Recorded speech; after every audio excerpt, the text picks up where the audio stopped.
निःशुल्क रूप से मिलनी चाहिए। क्योंकि एक बार को आप सोचिए, आखिर उस बच्चे की गलती क्या होती है जो एक गरीब घर में पैदा होता है और उसको बेहतर शिक्षा से वंचित होना पड़ता है। शिक्षा के सामने एक पैसे की दीवार खड़ी है, जो जितनी ऊंची दीवार लांघ सकता है, जो जितना अधिक पैसा शिक्षा पे खर्च कर सकता है, वो उतनी बेहतर शिक्षा पा सकता है। लेकिन अगर एक देश एक है, लोकतांत्रिक देश है, तो शिक्षा भी सबको एक समान रूप से तो मिलनी ही चाहिए।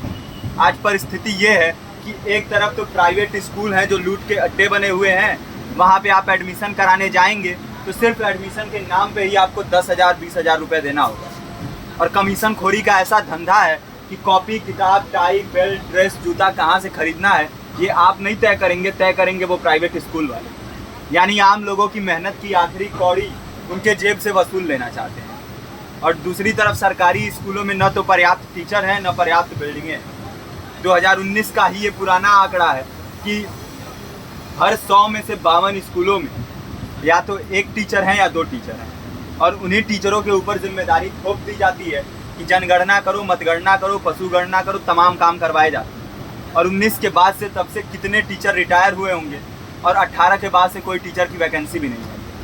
आप खुद भी सोच सकते हैं ये परिस्थिति और कितनी बिगड़ी हो। इसीलिए हम लोग ये मांग उठा रहे हैं, चाहे कोई राष्ट्रपति का बच्चा हो या किसी मजदूर का, सबको शिक्षा एक समान मिलनी चाहिए और निःशुल्क रूप से मिलनी चाहिए। प्रेमचंद ने अपने दौर में भी कहा था कि एक सभ्य समाज में ऊंची से ऊंची तालीम मुफ्त होनी चाहिए और इसका पूरा खर्च गवर्नमेंट को उठाना चाहिए, क्योंकि हमारे देश को फौज से ज़्यादा आवश्यकता तालीम की है। और शिक्षा से जुड़ता हुआ ही दूसरा मुद्दा हम लोग उठा रहे हैं।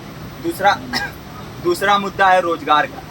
रोजगार की परिस्थिति ये है कि आज सरकारी सेक्टर हो या प्राइवेट, सब कुछ ठेका संविदा के हवाले किया जा रहा है। परमानेंट नौकरियां लगातार घटाई जा रही हैं। इसी रेलवे में 1995 के आसपास लगभग 18.5 लाख कर्मचारी काम करते थे, लेकिन आज उनकी संख्या 12 लाख थी। आप खुद भी सोच सकते हैं कितने बड़े पैमाने पे परमानेंट पदों को घटाया जा रहा है। और आज आलम ये है, एक तरफ लाखों पद खाली पड़े हैं, फिर भी कोई वैकेंसी नहीं निकलती। जो वैकेंसियां निकलती हैं उनमें भ्रष्टाचार होता है, पेपर लीक हो जाते हैं। RO, UP police, BPSC, SSC, CGL, ऐसे तमाम पेपर लीक हो चुके हैं, आप लोग भी जानते ही हैं। अभी नीट की धांधली में ये पता चला कि एक एक पेपर 30 लाख से 50-50 लाख रुपए में बेचा गया। हम और आप तो ये पैसा नहीं दे सकते। पूरी की पूरी कारस्तानी सरकार, प्रशासन, शिक्षा माफियाओं की होती है। और भुगतता कौन है? आम घरों के लोग, जो लोग सालों साल तैयारी करते हैं, दिन भर में 10-10 घंटे, 12-12 घंटे पढ़ते हैं। और इतनी कड़ी मेहनत के बाद, सालों साल की मेहनत के बाद उनके हाथ लगती है तो सिर्फ हताशा, निराशा, अवसाद। बहुत से छात्र नौजवान जो इस बेबसी में, इस डिप्रेशन में नहीं जी पाते, आत्महत्या तक के कदम उठा लेते हैं। लेकिन ये देश की विडंबना है कि टीवी चैनल, अखबार, मीडिया, नेता, मंत्रियों के लिए कहीं ये कोई मुद्दा नहीं है। उनके लिए मुद्दे हैं तो जाति, धर्म, रंग, नस्ल, अगड़ा पिछड़ा। आज जब पूरी परिस्थिति इतनी भयावह है तो ये जरूरी है कि लोगों के बीच में जाया जाए, लोगों को संगठित किया जाए और एकजुट किया जाए। क्योंकि आज अगर अपने मुद्दों पर बोलेंगे नहीं तो कल को ये परिस्थिति और बिगड़ेगी। हो सकता है ले दे के अपनी ज़िंदगी तो हम लोग काट ले जाएं, लेकिन आने वाली पीढ़ियों को क्या भविष्य दे के जाएंगे, ये भी सोचने वाली बात है। हमारे साथी ने आपको पर्चा दिया है, पर्चा आप तक पहुँच गया है। पर्चे में और भी बातें हैं, इसको पूरा विस्तार से पढ़िए। पर्चे में हमारा नंबर है, संपर्क कीजिए।